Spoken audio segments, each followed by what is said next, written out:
Hoy es el día 3 de junio de 2009. Estamos en Madrid. Scott Bohm está haciendo la entrevista. Miriam Duarte está haciendo la cámara. Y estamos otro día con Enrique Aguado Marco. Bueno, Enrique, el otro día hablamos mucho y hay un par de cosas que vamos a retomar antes de seguir con la historia, ¿no? Entonces, si quieres, empezamos con el tema del pueblo, ¿no? Cómo benefició, ¿no? Escucha, el pueblo está en lo que llaman el Parque del Alto Tajo. Hay una quincena de pueblos que tenían monte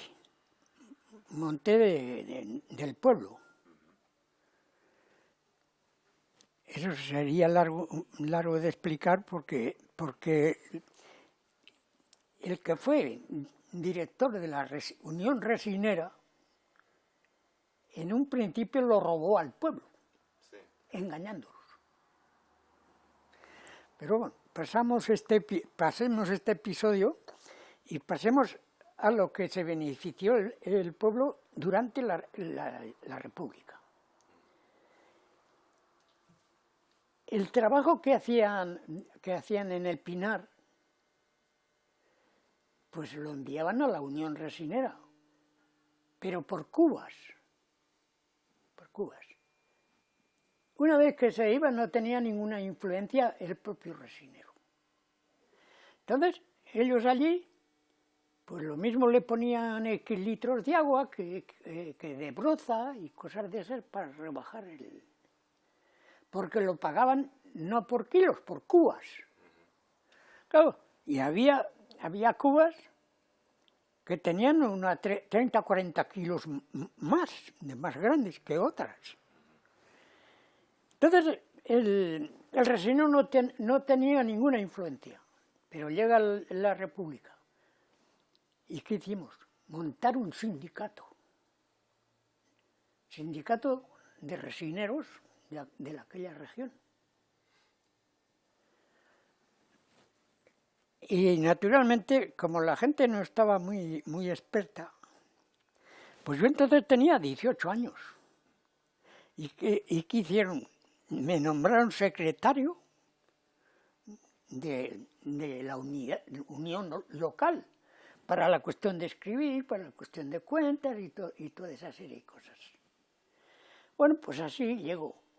Entonces, llegó un momento que la presión del conjunto de los pueblos esos de sindicatos se impuso a la Unión Resinera e impuso un responsable del sindicato en la fábrica para mirar las cubas, el peso, y entonces ya se pasó en vez de cubas a kilos. A kilos. Cada cuba lo que pesaba. Pero con un responsable del sindicato allí, permanente. Claro, el problema del beneficio que se sacó también es que, como antes, desde luego, pues los empresarios hacían lo que les daba la gana con la gente, pues en el monte, pues es muy difícil trabajarlo para sacarle luego poco a poco la resina si no se descorcha. Porque el pino tiene unas pizorras así de 3 y 4 centímetros.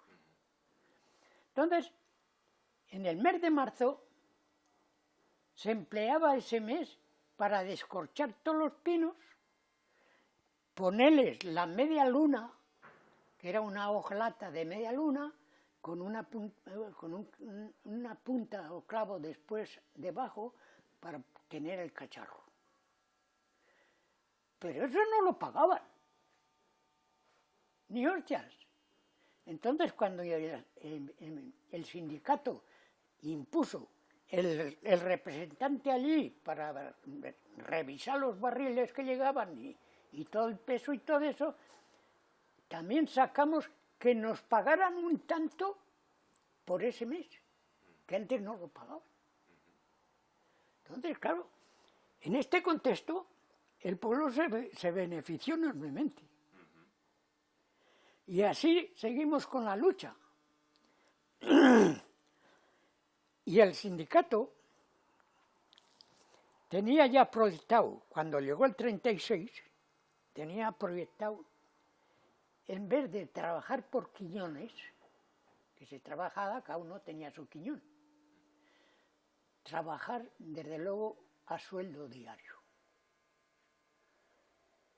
Pero llegó el movimiento y nos cortó. Eso ya se quedó ahí. Pero el otro día, pues yo cuando me vino a la memoria, joder, yo consideré que el pueblo se ha beneficiado enormemente. Y a ti no te había dicho nada, te habíamos hablado de política, de la célula que había montado el partido, pero nada más. Pero no de hablar del sindicato que se impuso y los beneficios que obtuvo el sindicato. Entonces, en este aspecto ya ahí cortamos. ¿Cuánta gente había en el sindicato? La mayoría de todos los resineros. Hombre, podía haber alguno escarceado por ahí, pero la mayoría en aquellos momentos había un espíritu fuertísimo, brutal, sobre la cuestión del sindicato. En aquellos momentos, sí, fue formidable. Yo el otro día, cuando pensaba eso contigo, después, digo, joder, pues si lo más importante se ha quedado en el alero. Pero ya podemos zanjar el problema del... Y ahora pasamos al de la cantimplora. Bueno, sí, eso era otra cosa, ¿no? Joder. Hablamos de esto. Durante la guerra, ¿no? Fue... Que sí, coño, mi primer bautismo de fuego. Ajá. Y anda que... No creas que... Y te voy a explicar. Éramos dos compañías. Y había una compañía a la izquierda que cogía el pueblo de Algora y nosotros estamos a la derecha en una loma larga, que delante había una cañada y detrás otra. Y un día atacaron al pueblo, pero no consiguieron nada. Entonces, 2 días después, con gente práctica del terreno, porque claro, en aquellos momentos pues no se tenía línea continua de vigilancia. Conociendo el terreno, se metieron por nuestra derecha, se infiltraron, claro, y nadie se enteró. Entonces había la cañada, había la loma donde estábamos, la cañada y luego otra loma. Y en la loma de atrás teníamos desde luego una escuadra con una ametralladora. Ellos se infiltraron y pasaron sin ningún entorpecimiento a donde estaba la ametralladora. Los de la ametralladora, como nosotros estábamos delante, pues estaban tranquilos, sin nada, y los cogieron allí pues a medio de tramacuello. El que pudo se salvó como pudo, porque todavía era de noche y lo demás es un cuento. Pero amanece. Y nosotros que estábamos en la loma de adelante, me cago en Dios, los vemos en la loma de atrás. Joder. Pues voy a un follón. Y nada, y los vemos que empiezan, ya cuando ya se hizo de día, empiezan a bajar de la loma a la cañada para subir a donde estábamos nosotros. Claro, y la gente cuando vio eso, que estábamos desde luego detrás, pues se produjo el pánico, porque entonces ya no había esa solidaridad tampoco, porque cada uno iba como podía vestido, toda esa serie de cosas. Y la gente empezó a desfilar por donde podía, que a la compañía nuestra la dejaron desde luego en cuadro. Se cargaron al capitán, que era una excelentísima persona, pero no era un militar, como todos los demás, sin ninguna experiencia ni hostias. Bueno, pues viendo eso, pues yo los estaba viendo, pero perfectamente, cómo bajaban y empezaban a subir hacia nosotros. Y entonces llevaba, porque el mejor, un Mauser. Tú no sé si sabes lo que es un Mauser. Un Mauser es un fusil, pero es así de corto, tanto que el fusil es así de largo y es mucho más manejable. Bueno, pues me iba a tirarles tiros a ellos y en ese instante, justo a mí, había una piedra aproximada de estas dimensiones, cuadrada y así de alta. Jodo, hinco la rodilla para mejor afianzarme, para apuntar. Llevaba la cantimplora colgada aquí, me cago en Dios, y le pegaron un tiro a la cantimplora. Pero lo que más encontré yo llevaba una chaquetilla de verano, de casa. Y yo un correaje de la Guardia Civil, un correaje amarillo que existía, desde luego, que llevaba unas cartucheras aquí para la cuestión de las balas. Claro, yo como estaba así, y mira, pues en aquellos momentos no te dabas cuenta tampoco del inmenso. Pues nada, pues se conoce que el correaje, las puntas de la chaquetilla, que era de verano, pues las tenía levantadas. Y luego yo cuando salía tranquilamente y toda esa serie de cosas y pasó, y le vi que las dos puntas tenían un agujero. Y estando tirando, pues claro, pues estabas así, la piedra, le pegaron a la piedra un tiro que yo tenía en la rodilla en ella. Claro, y al pegarle el tiro a la piedra, saltaron una serie de chispas. Me saltó chispa aquí, que me hicieron sangre. La culata del Mauser se puso llena de chispas clavadas. Bueno, pues entonces ya como vi la situación, que no, porque desde luego no había ninguna organización ni hostias, pues yo dije, pues sale. Y tiré desde luego a la cañada, pero a la cañada hacia la carretera que baja de Alcolea a Madrid. Porque ellos estaban un poco a la izquierda. Claro, y allí en la cañada ya me junté con otros. Y correr la cañada arriba para apartarnos de ellos. Pero en la loma, pues hay una especie de badenes de las aguas. Y llegamos a uno, íbamos una quincena. Y cogimos ese badencillo a escondidas para salir al alto a ver si ya lo sabíamos, se habían quedado ellos atrás. Me cago en Dios. Cuando llegamos al alto, pues estaban delante de nosotros. Y claro, y uno de los que iba de los primeros le pregunta, ¿y quién sois vosotros? Y se liaron a tiros.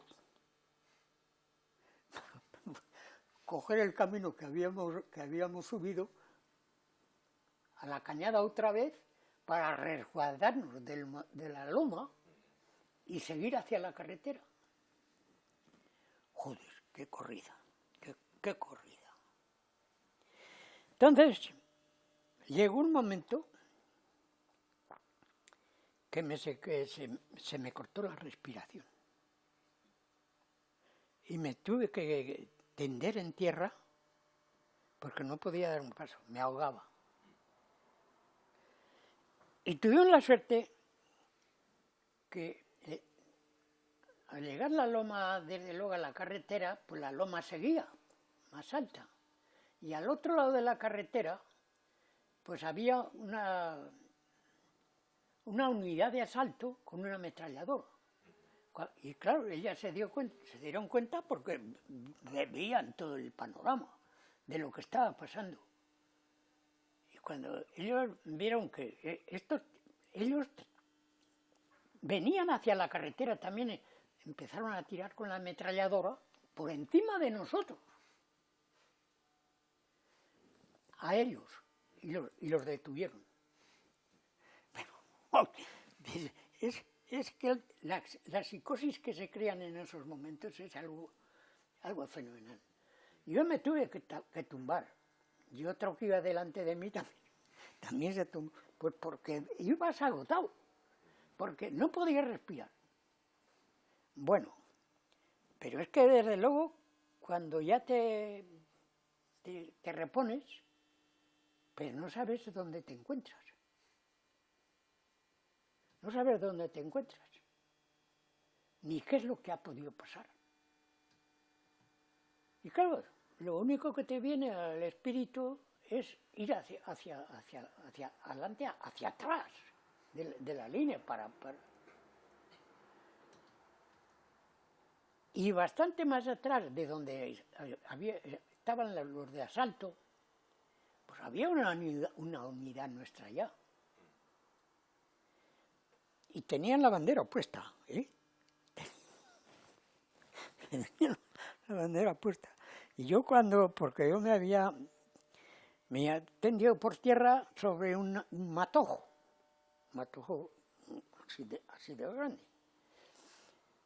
Cuando ya me recuperé, digo, pues aquí no hay más que tirar para allá, sea lo que sea, ya no, porque ya estás perdido completamente. Bueno, pues tiro, para adelante. Luego había una especie de badén arroyo y había la montañeta donde estaba la bandera y estaban los otros. Pero yo no hice caso a aquello, porque cuanto más miraba la bandera, más me parecía de los nacionales. Digo, bueno, pues sale, para adelante. Claro. Y ellos se dieron cuenta de que éramos gente que veníamos de esa manera. Con que se echaron del montículo abajo al pequeño badén que yo llevaba, y ya a unos 50 metros me dijeron, no tengas miedo, que somos nosotros. Y ahí para el cuento. Pero la psicosis que se crea, desde luego, es monstruosa. Sí. Monstruosa. Porque claro, te encuentras en un momento que no sabes dónde estás. Si ellos han avanzado y están por allí o no están. Es todo un problema. Pues ese fue mi primer bautismo de fuego. Y ya digo, y en el desorden que se creó, yo no sé, el capitán con bastante gente de la compañía, hacia dónde tiraron, porque luego fue el desorden. Seguramente que en vez de tirar como tiramos nosotros, ellos tiraron al revés y se metieron encima de ellos. Porque murieron también uno de mi pueblo y otro de un pueblo al lado, en aquel jaleo. Coño, la compañía se desarticuló completamente. Ya tío, yo desde luego cuando me encontré con aquello, luego después me bajé a Guadalajara para estar con el mando mayor y empezar a recuperar la gente que se podía y formar otra vez. Y en esas cuestiones pues estuvimos danzando por ahí por los montes esos bastante tiempo. Por eso te decía el otro día, si te se ocurre ir a Sigüenza, ponte desde luego en la calle que sube, enfrente, y examina toda la cantidad de pequeños agujeros que hay, y son de balas. Nosotros nos habían dado la orden de ir hasta Sigüenza a ver si podíamos desde luego salvar a la gente que estaba dentro. Claro, cuando nosotros llegamos en la loma de arriba completamente ya estaban ellos. Bueno, ya no nada. Algunos 2 o 3 de los de la catedral se salvaron por el desagüe de la catedral. Pero ya se quedaron ellos, nosotros tuvimos allí, desde luego, un poco de tiroteo con ellos, pero ya no hubo nada a hacer. Luego después nos trasladan otra vez a la parte Algora y así estuvimos. Y luego después nos trasladaron otra vez a donde habíamos estado de principio, hasta Orejas. Y allí estábamos cuando se produjo el ataque de los italianos, la batalla de Guadalajara. Entonces, como ellos avanzaron, es que avanzaron hasta un pueblo que se llama Las Inviernas, que estaba pues a unos 8 kilómetros de Cifuentes, y no teníamos nosotros otro paso. Entonces no podíamos quedar allí. Entonces bajamos desde luego a Cifuentes y pasamos Cifuentes y nos colocamos en una posición alta para preparar la cuestión de la batalla de Guadalajara.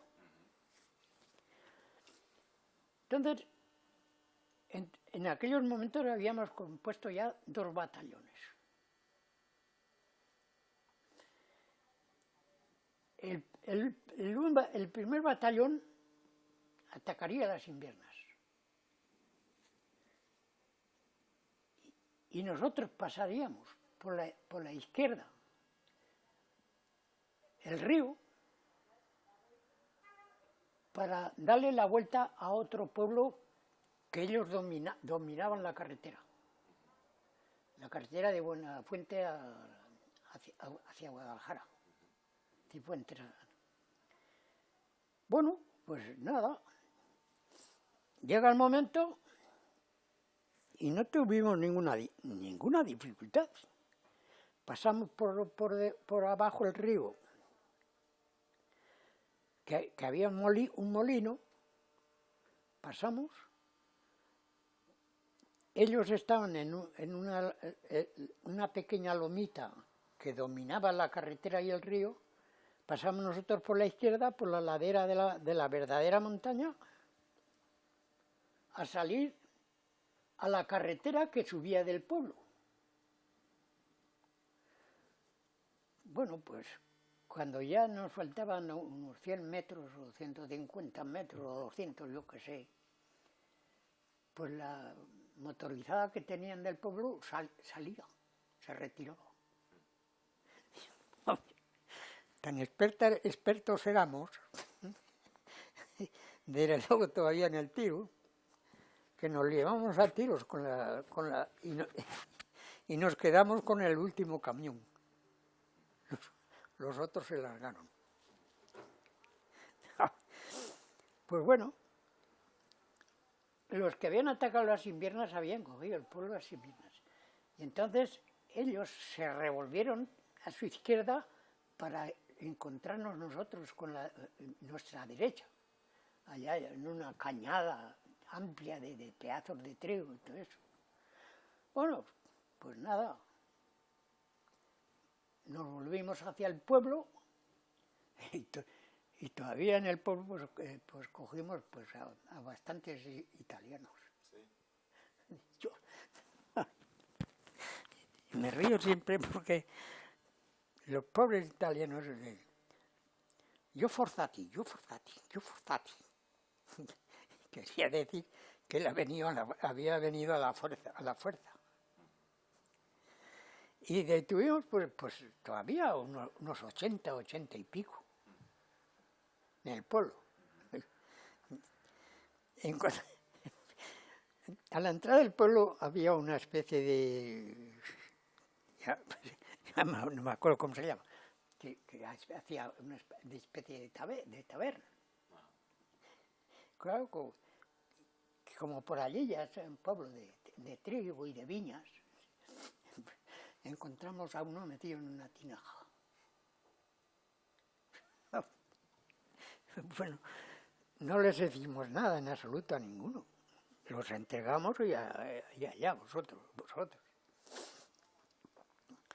Pero lo único que nos dejaron los italianos fue la sarna. Como estuvimos durmiendo 2 o 3 días en los mismos locales que ellos habían estado, y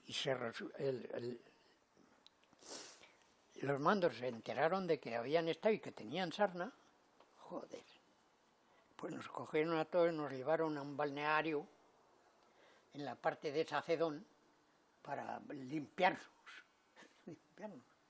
¿No? Y esto ya vendrá poco a poco, porque es curioso. A mí no me ha atacado jamás la sarna.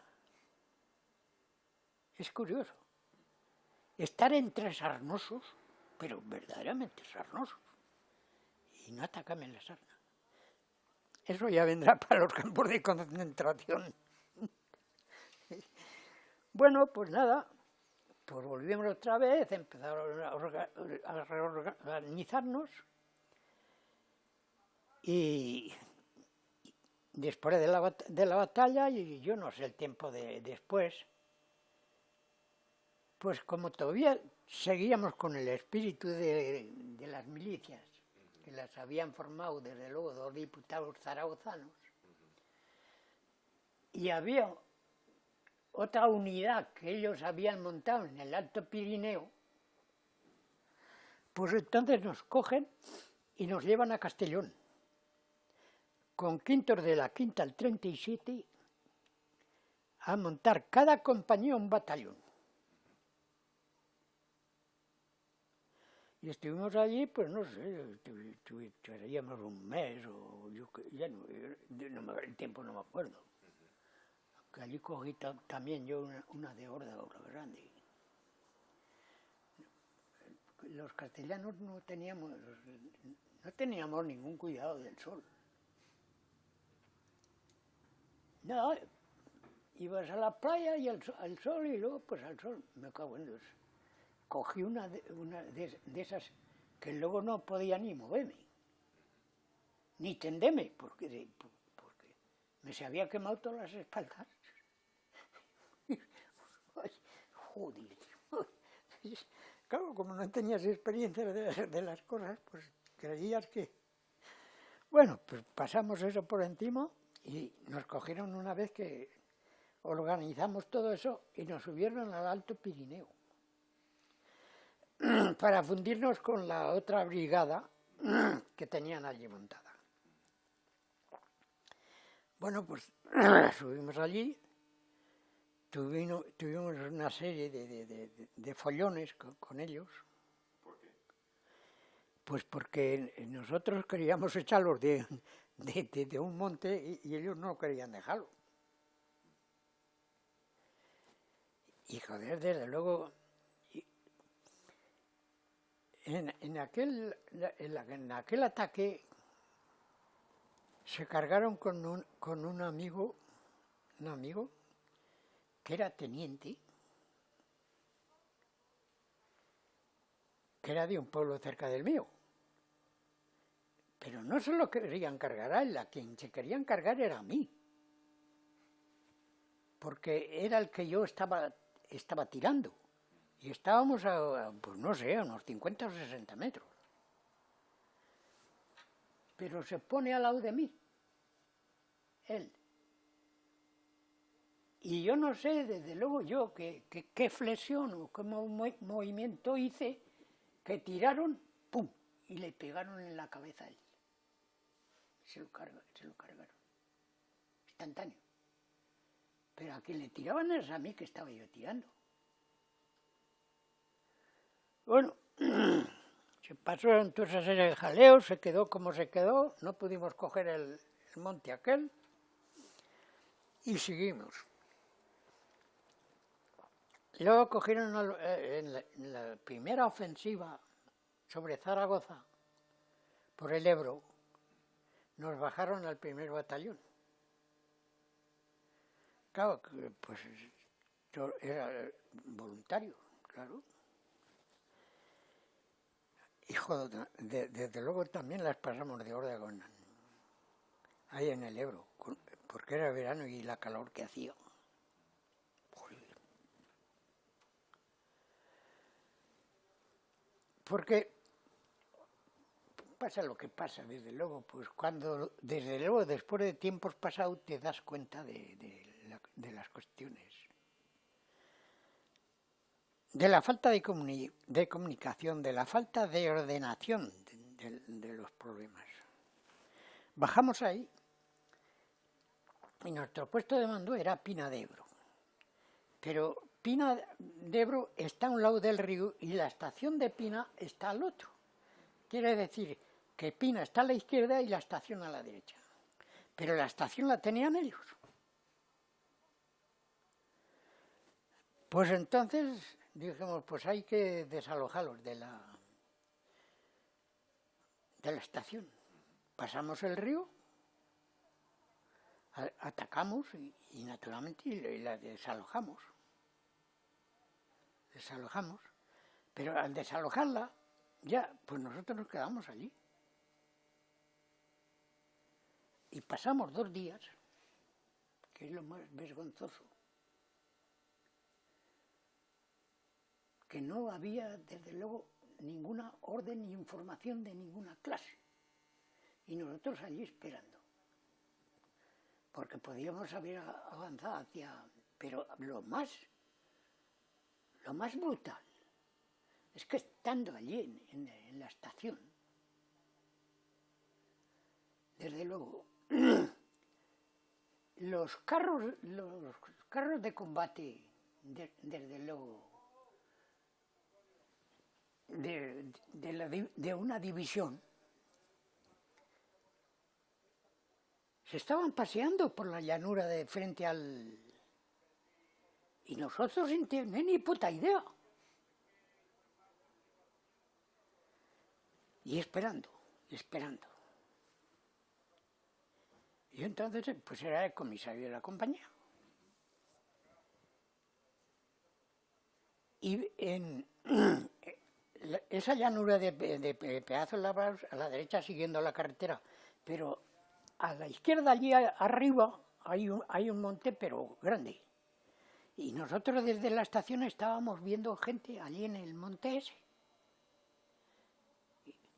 Y ya llegó un momento que yo me pregunto, ¿cómo es posible que los carros hayan estado por ahí y sean ellos aquellos de allí?